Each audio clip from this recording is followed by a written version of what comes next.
Okay, starting it up now.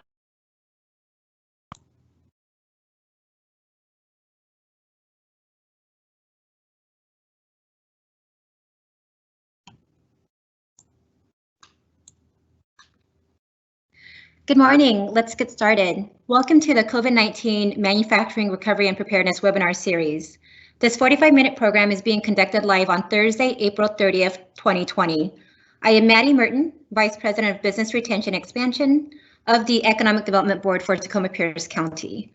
I want to thank our manufacturing community who have generously offered to support our frontline workers in producing much needed PPE and have kept producing essential products. Because of your quick response and contributions, Tacoma Pierce County will emerge out of this crisis stronger. We believe that having a plan to prepare your facilities to restart and developing your capabilities to operate is essential to getting your employees back to work and meeting the needs of your customers. The Economic Development Board and Impact Washington are hosting separate online meetings for manufacturers every Tuesdays and Thursdays until May 7th. Experts from Impact Washington will share guidance on recovery and preparation best practices. These online meetings target the critical needs of our manufacturing community. Each meeting is pre-scheduled with an opportunity for audience members to ask questions at the very end. Also hosting today's call, I am pleased to have online my two partners in this effort, Jeff Lawrence and Joseph Gosser, account executives from Impact Washington. My compliments to Jeff and his team for handling all of the logistics around these meetings. I want to thank the sponsors of these recurring calls, City of Lakewood, City of Puyallup, City of Sumner, City of Tacoma, and Pierce County. Questions can be submitted at any time. For those on a webinar, you can write a question and submit it using a space provided. Or for those calling in, you can email jgosser, so JGOSAR, at impactwashington.org. Once the panelists conclude, we'll get right to the questions and get through as many as possible. Also, this meeting is being recorded and will be posted on the EDB and Impact Washington website. Now I would like to turn it over to Jeff Lawrence. Thank you, Maddie. Before I tell you a little bit about Impact Washington and why we're doing this, I'd just like to repeat that we are doing this series of 4 webinars. We're doing the one today. This succeeds the one we did on Tuesday, and we're doing another one at 11 o'clock on Tuesday and Thursday of next week. They're all essentially the same, although the questions might be different. And if you happen to miss or have to jump off, these are being recorded, and you can view the webinars in their entirety by clicking on the link that got you here, and that will start the recording of the webinar for that session. So please spread the word to your partners, suppliers, clients, etc., if you feel this was useful. So Impact Washington is a 501c3 nonprofit company offering services and support to manufacturers in the state of Washington with the goal to enhance growth, reduce costs, grow workforce empowerment and skills, and generally expand the manufacturing capacity in the state.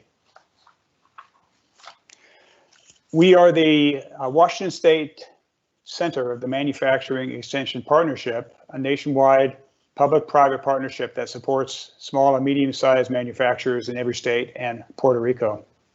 We're known largely for the workforce training that we provide in lean, leadership, and other consulting in many manufacturing related areas, but we're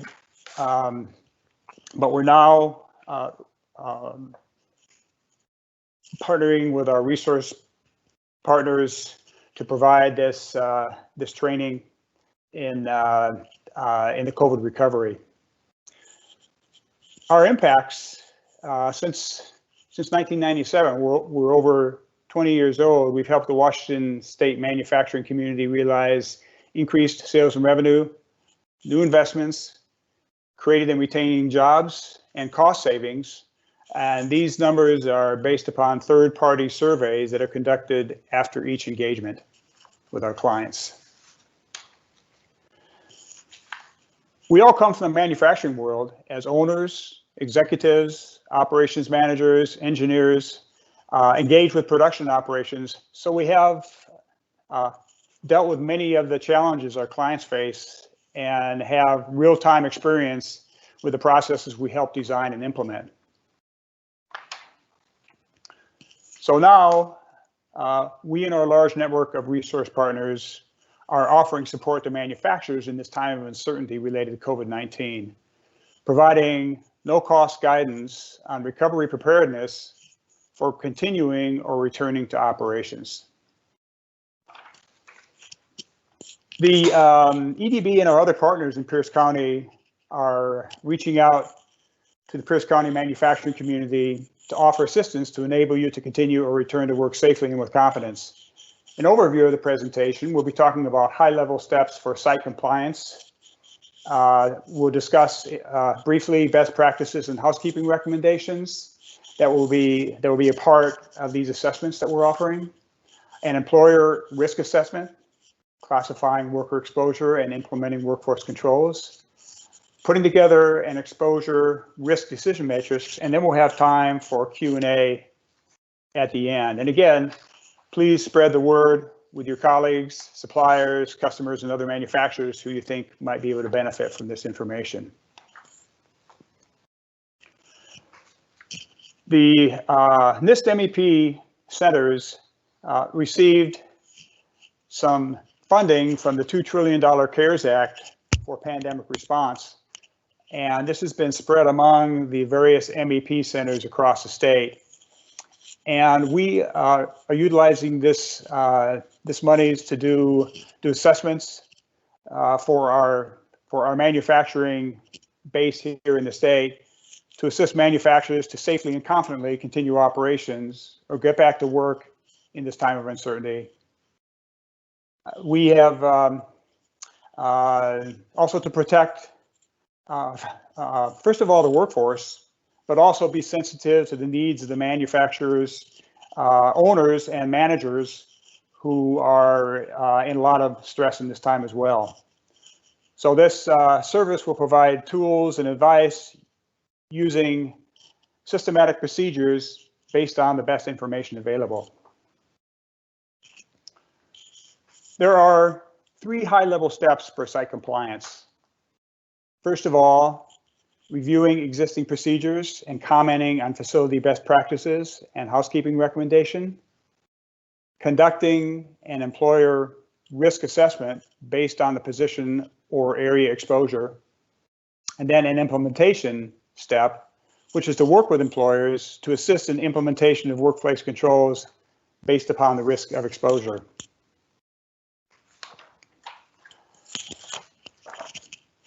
The review element of these high-level steps, this is a large portion of where Impact Washington will focus. Health screening, that's a basic screening of employee fitness to return to work. We'll talk about that in a little bit more detail. Creating physical distancing in the workplace. And this can be anything from, we all know about the social distancing of making sure that employees are at least 6 feet away from each other. When possible, don't do in-person meetings, don't allow possible or personal contact. I mean, I think we were all getting used to the new normal of no handshakes, hugs, fist bumps, high fives, etc. If you have to have an in-person meeting, make that in a large conference room, at least 6 feet from another. Keep the meeting as short as possible. Lunchroom is an area that we go into quite a bit. Generally, we're suggesting that lunchrooms be closed or that access is limited to areas in lunchrooms or other places that people gather.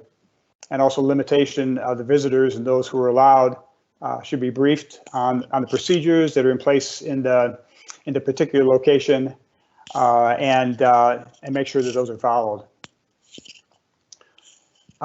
In terms of practicing good health habits, we rely on a lot of the visual controls with having posters around the building that support staying home when sick, how to keep hands clean, making sure that there are enough tissues and trash cans around the building. Of course, hand washing is important, and making sure that there is the availability of hand washing facilities. If it's recommended that face masks or respirators or face shields are needed, make sure that those are available.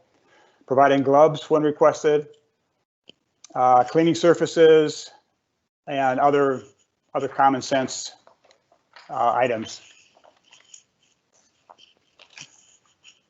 So other specific facilities, measures, and controls. There are a number of specific areas that we go through. Entries, hallways, and common spaces, and personal movement in the facility. We look at those areas. Those are the areas where, if you're not working, there's risk of contamination and cross-contamination. So we look at those areas. Employees clocking in and clocking out procedures. It's important that there is physical distancing that's available there, and also maybe staggering times that people clock in and clock out over a brief period of time. Many time clocks have web-based features that can be operated through a phone app. Consider enabling those. If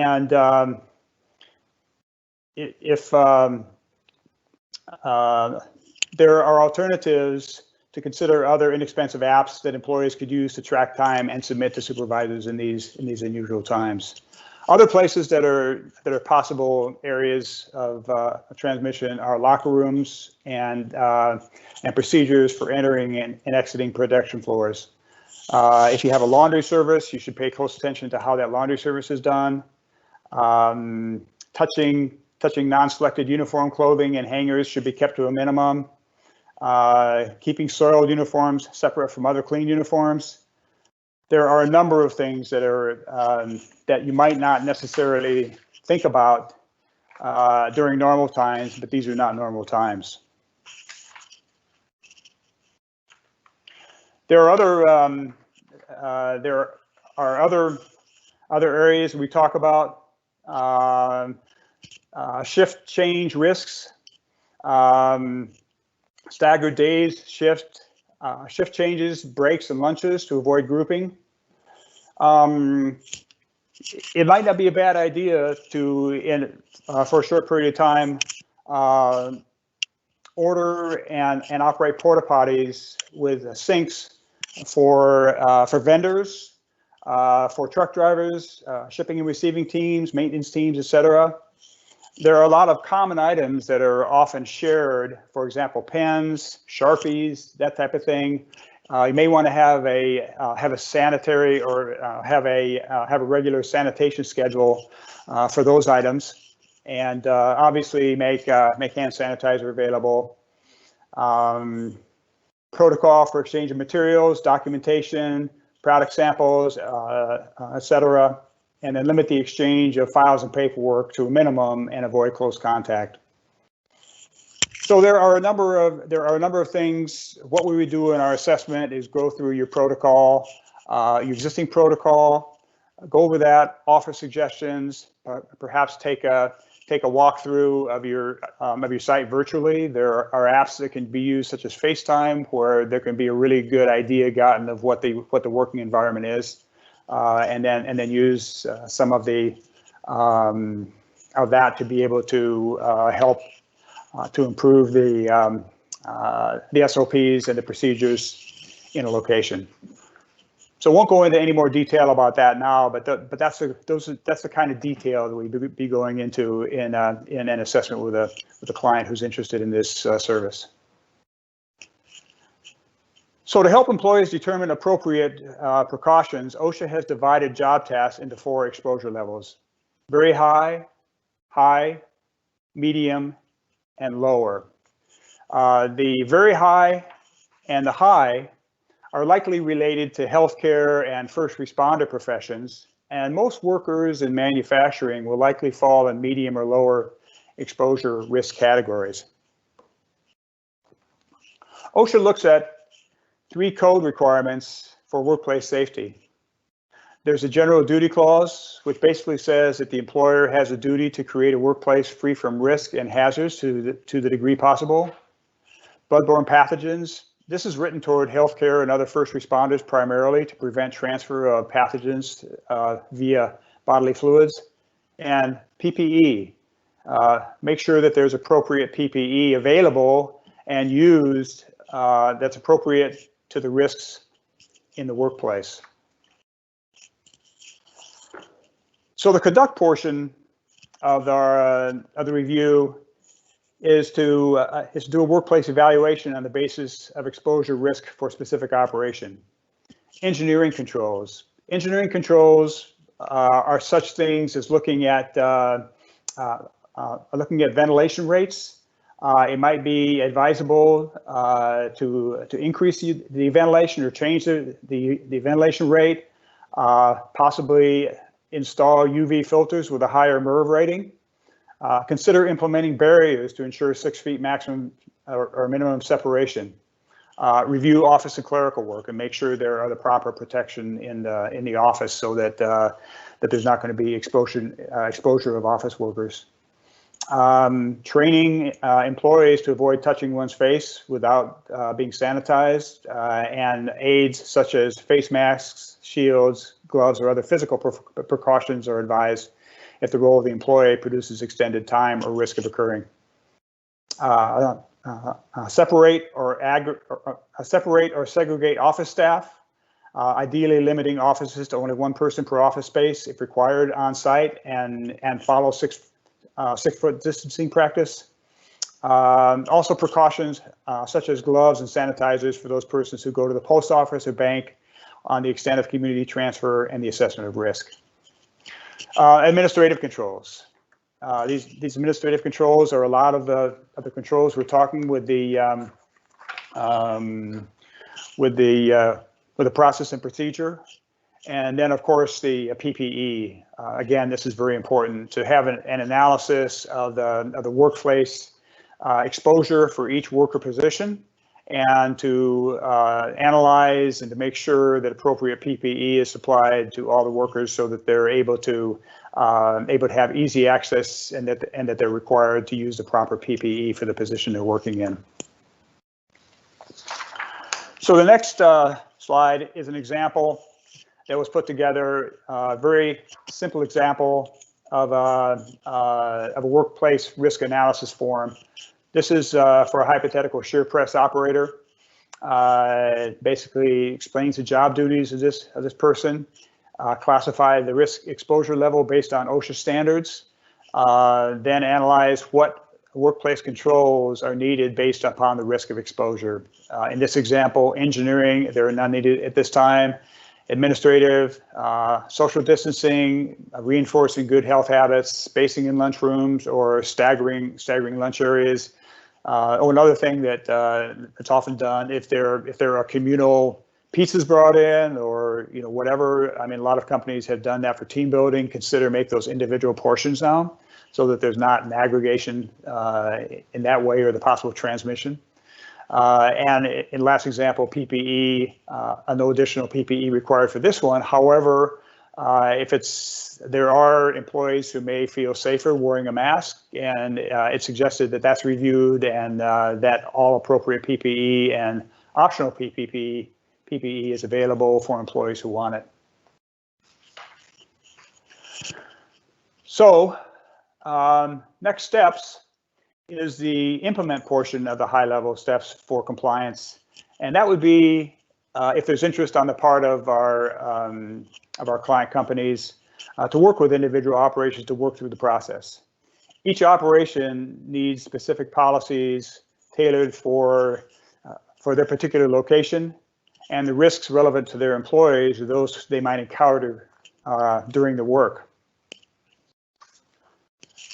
So just to move on to, before we get to the Q&A, just want to point out that at the beginning of this COVID-19 crisis, Impact Washington was involved deeply with the Department of Commerce, the Governor's Office, and others serving as somewhat of a matchmaker to identify critical needs and to mobilize manufacturers to produce those needs. Now this has gotten more automated. FEMA has established a PPE Exchange, which is a simple to use dashboard to connect private sector sellers with private sector buyers.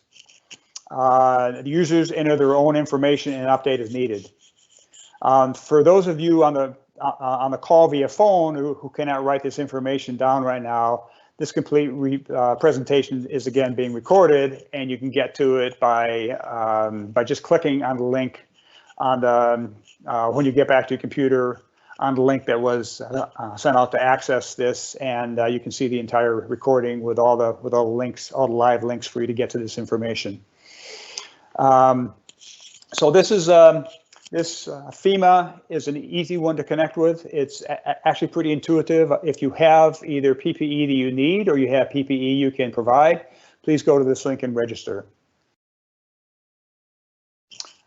And also Amazon, the Amazon supply site is another matchmaker site. If the PPE doesn't meet FDA standards, or if you don't get traction on the FDA site, you can offer them on the Amazon business and Amazon.com. In either case, if your products are sold for COVID supplies via these sites, Amazon will waive the referral fees. And then once registered, if this is of interest to you, the Amazon team will reach out to explain more and understand more about you and your product. So I'm going to now hand it over to my colleague, Joseph Gozar, the account executive for the South Sound and North Peninsula, to explain a little bit more about the assessment and review process and answer questions that participants in this webinar might have. Hello. For those of you that don't know me already, my name is Joseph Gosar, and I've been brought onto the Impact Washington team recently to assist Jeff Lawrence here in the Tacoma South Sound area. I definitely look forward to continuing to expand the work that Jeff has pioneered here, and I look forward to meeting a lot of you. Before I go into some of the things that I had planned to say, I wanted to make sure that some of you understand what we consider a manufacturer. A manufacturer isn't just aerospace or boat building or something like that. That also includes food, production, packaging, really anyone that's making a good or processing a good in any meaningful way that adds value to it here in Washington State. So please don't feel like you are excluded from this if you happen to have a different product than aerospace or the commonly understood manufacturer label. So there are two steps that you need to take to get a free assessment and access to consulting. The first step is for you to contact Impact Washington. If you live in Pierce County, you can email me at jgosar@impactwashington.org. That's J as in Jack, G as in good, O as in Oscar, S as in Sam, A as in Arnold, and R as in Roger at impactwashington.org. If you're in another part of the state and you happen to be seeing this via the web, you can email any of the addresses that are here on the map for the area that you fall within. If you're not sure who to email, or if you're joining us via phone, feel free to email info@impactwashington.org and we'll connect you with the right representative. And in addition, I understand that some people are visiting us and learning from this that may be located in other states. Also email info@impactwashington.org, and we will try to put the state that you live in and that you work in the title, and we will forward you on to our counterparts that are working in your state. The second step after you've reached out to us is that your Impact Washington representative for your area will reach out to you and set up a time for you to talk, typically about 30 minutes, and we'll go over some quick intake questions so that we can identify your needs and schedule you with a consultant that's going to be able to fit your needs in the areas that you're concerned about. I promise you that the time that you spend with these consultants that we have, that it will be productive and informative, and that it will find areas that that me and you and most people wouldn't think of that need improvement.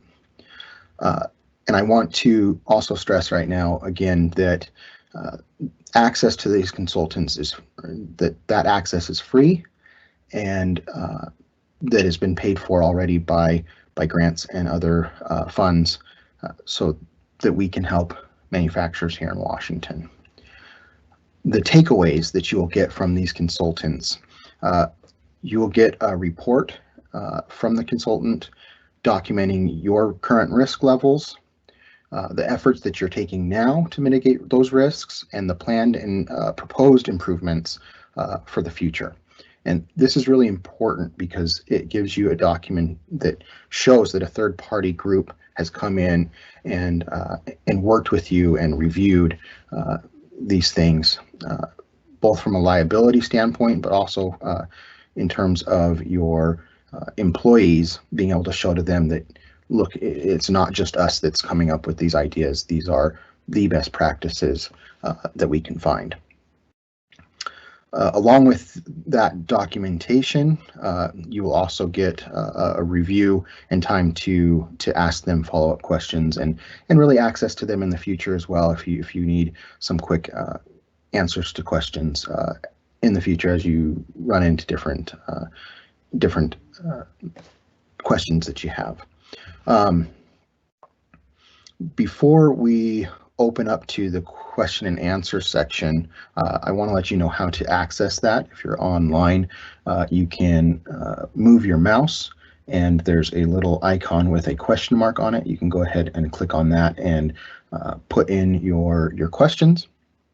And if you happen to be calling in via phone, feel free to email my email, which I've given a couple times here, or we've given during the presentation, jgosar@impactwashington.org, and I will go ahead and add those to the list of questions. So before we go through submitted questions, it doesn't look like there's too many right just yet. I'll go through some questions that we typically get. One of them is, do you have a time frame of when to expect the governor to lift the stay-at-home order, in particular for manufacturers?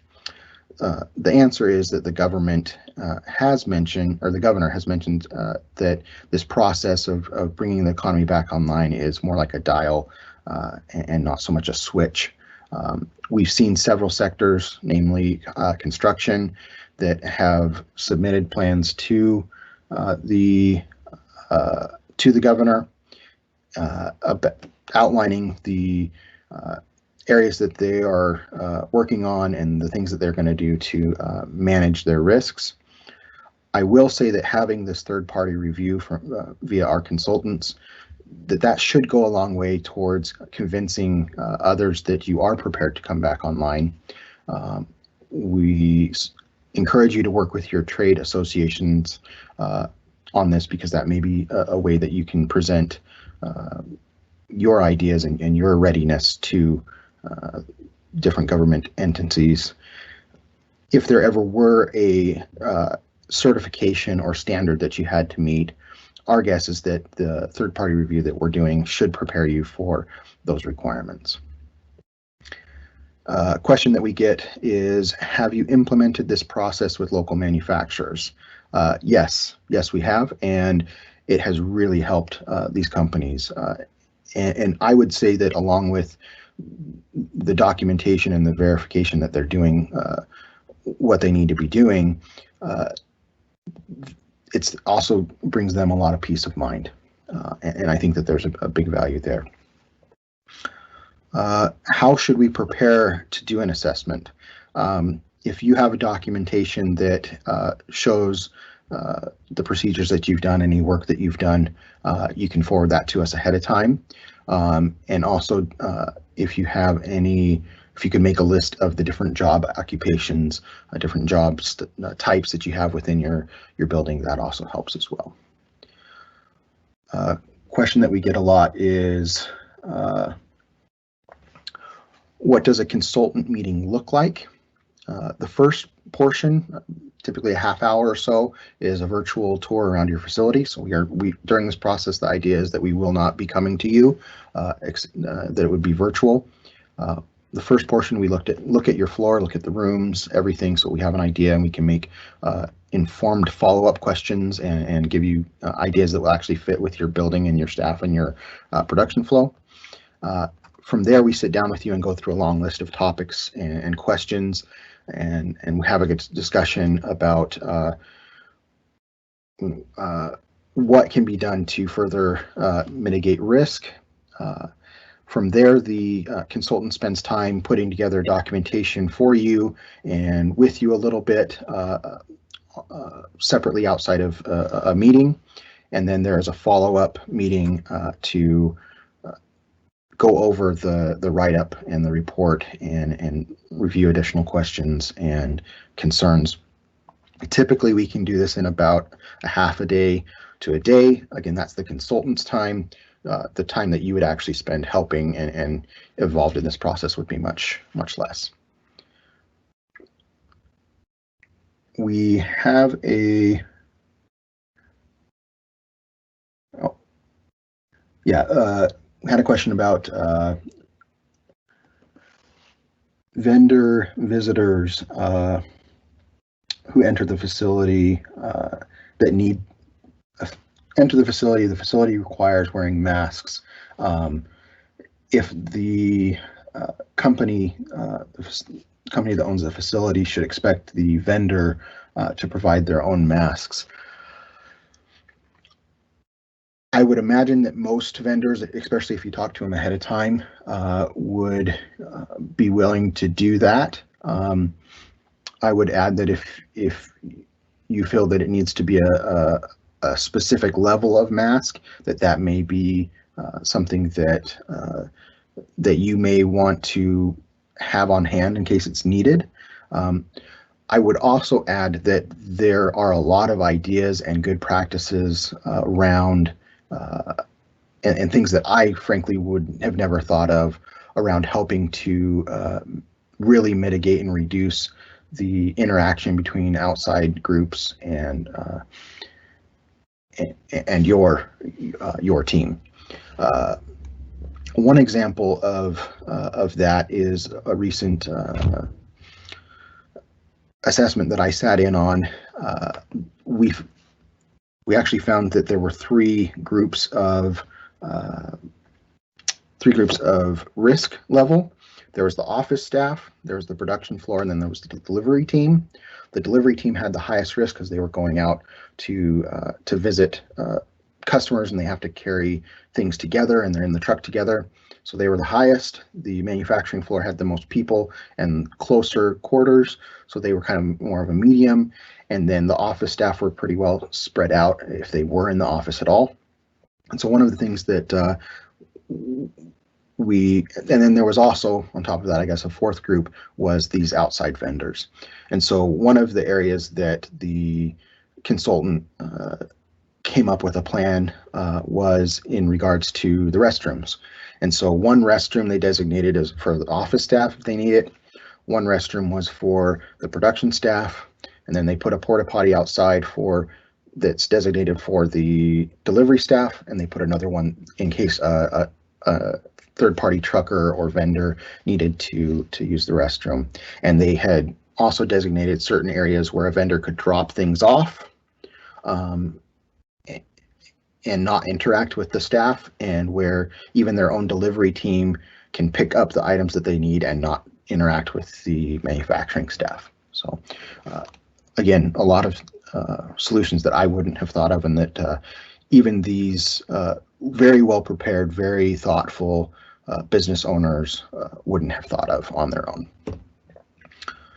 Do we forward the assessment report to any state groups or anyone else? No, we don't. This is for you, and we can also sign NDAs if that's requested. Are there strings attached to this grant, the grant that covers this consultant work? Is it really free? Yes, it's completely free. This work has been made possible in part by the CARES Act. The only thing that you're required to do is in 3 to 6 months, you will be asked to do a survey by a third-party group outside of Impact Washington, and its purpose is to show that Impact Washington used these funds appropriately and that you found benefit in it, and to gauge that benefit. As this is coming from the government, we want to make sure that it is being used wisely. Question that we have is cloth masks. Any tips for employees to launder easily between use? That would depend on how it's been used and what type of mask it is. We do have some consultants and some inside experts on those processes, and that would be something that they would help you establish whether that's a possibility. Question that we also have here is safety committee and shift meetings. We do them monthly. Self-training is an option, but we need group discussions too to ensure understanding. How can we get employees to be serious about this required training in time of social distancing, especially where other managers see risk in meetings? One area that we're seeing a lot of, and I'm sure this is clear to a lot of you guys, is trying to, when possible, make these meetings virtual. But when they are in person, there's a methodology to helping your staff understand the seriousness of this and the procedures that you want to follow. And the consultant would be able to help you outline some of those that would fit with your team, and also help you figure out how to do these in-person meetings that have to happen as safely as possible. So there is a methodology there, and I would encourage you to reach out so that we can step through and tailor that to your needs.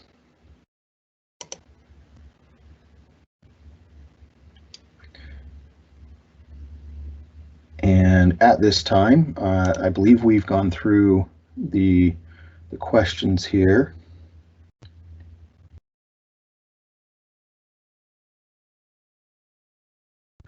Here's a question. We are using PPE masks and gloves in our facility as strong recommendations. Okay, so not required, but strong recommendations. Is PPE required for essential businesses? We hear different things. Required social distancing, but not clear on PPE. That's one of the reasons that we go through in documentation and document and really think about the different work areas and work conditions job by job throughout your facility. And we would help you come up with a plan and in accordance to best practices with the FDA and OSHA and also adapting some of the food safety standards and practices to help highlight which employees need what PPE and what level would be considered a best practice. So hopefully that helps, and we can help guide you through that.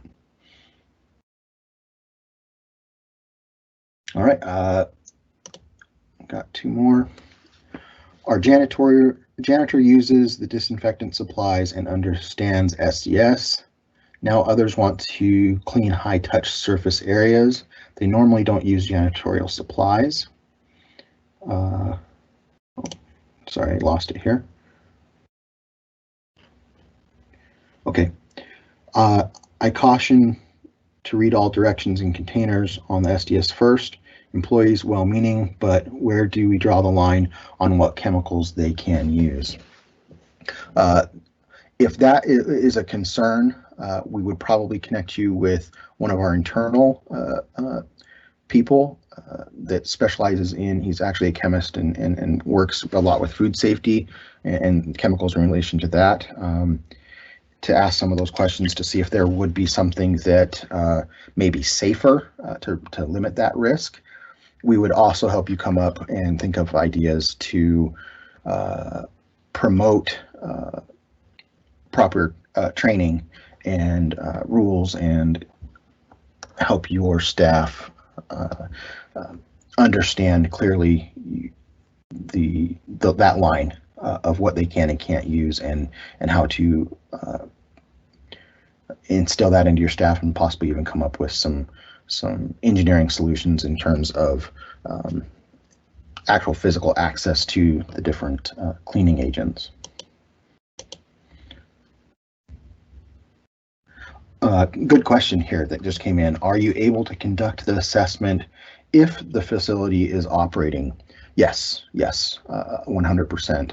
A lot of Washington manufacturers are still operating at a reduced load or doing important work in terms of PPE and other safety and essential work.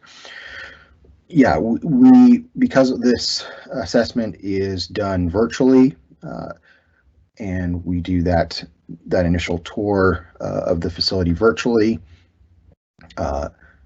we can do, and we have done quite a few of these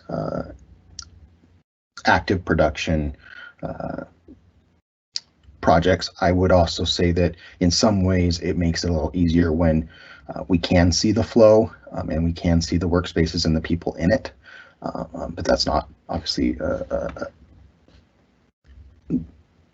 needed 100%, but I would say that it's not a negative to have it running in some capacity. Question, to what extent does Impact Washington consultation go into detail? Additionally, can you access high clearance level facilities? We go into pretty good detail. It isn't uncommon for the consultant to spend several hours on the phone during the kind of the morning and that tour and initial discussions. And then when the report is given, it's common for it to actually take an hour, maybe even 2 hours to go through and go through the questions and recommendations. And we have a long list of questions and areas that we focus on. It's multiple pages, but I would say that the real value isn't in kind of those the list of the generic lists and detailed lists of areas to talk about. I would say that the real value comes in talking to the consultant and the conversations that result from kind of those topic starters and those topic questions. Yes, incredibly detailed. And if more detail is needed, I would say that we would work with you to make sure that you feel like you got enough time with the consultant. And so if that means extending the consulting time with you, we would definitely work with you with that. In terms of accessing high level or secure facilities, I don't believe that would be a problem outside of possibly the fact that we may not be able to do some of that virtually or the tour virtually. We would probably work with you to find a consultant and figure out a safety plan or a safety procedure to bring that consultant on site, I would imagine, maybe the best option for that. And one of the areas along that train of thought, one of the areas that we're helping customers outline is safety plans in relation to cybersecurity, and helping them figure out how to do some of these meetings remotely without exposing themselves in that direction. So another question, any word on what LNI is doing with injured employees? Are claims just on hold at the moment? That is beyond my pace, my level. I will, if that is a concern, I would recommend that we put you with a consultant that has extra background in HR. All of them have that, but we have consultants that can that know L&I laws very, very well and would be able to step you through not only just the general laws and procedures, but also your specific issues if there's a specific case. The cost for the Impact Washington consultation is free. There is no cost. This is all paid for by grants that we've been given to, that we have been given and that we're administering to the distribution of to pay for this consulting, because the government knows that manufacturers are stressed out right now, and that there is no substitution for having a third-party group come in, especially an expert that's been dealing with this for a long time and helping out. So I believe this is the amount of time that we've scheduled. I want to thank you all for meeting with us today. You can join us again in the future. We have 2 more of these, and again, feel free to email us and contact us with additional questions. I look forward to speaking with many of you here in the near future. Thank you.